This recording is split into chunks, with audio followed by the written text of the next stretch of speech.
ხობის მუნიციპალიტეტის სპორტულ გამაჯანსაღებელ კომპლექსში ბერძნულ რომაულ ჭიდაობაში მსოფლიოსა და ევროპის ჩემპიონის ტრაგიკულად დაღუპულ ნუგზარ წურწუმიას ქსოვნისადმი მიძღვნილი ტურნირის ფინალური შეხვედრები და დაჯილდოება გაიმართა. ტურნირში საქართველოს სხვადასხვა მუნიციპალიტეტის 125 მოჭიდავე მონაწილეობდა. სპორტულ ღონისძიებას ხობის მუნიციპალიტეტის ადგილობრივი თვითმმართველობის წარმომადგენლები დაესწრნენ.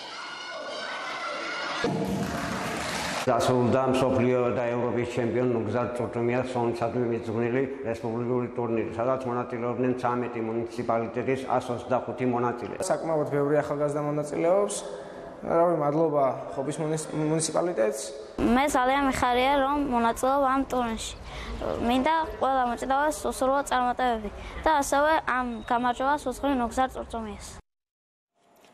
საქართველოს 20 წლამდე მორაგბეთა ნაკრები მსოფლიოს ჩემპიონატის მეორე ტურში ახალ ზელანდიასთან 19-38 დამარცხდა. საქართველოს ნაკრებმა პირველი ტურისაგან განსხვავებით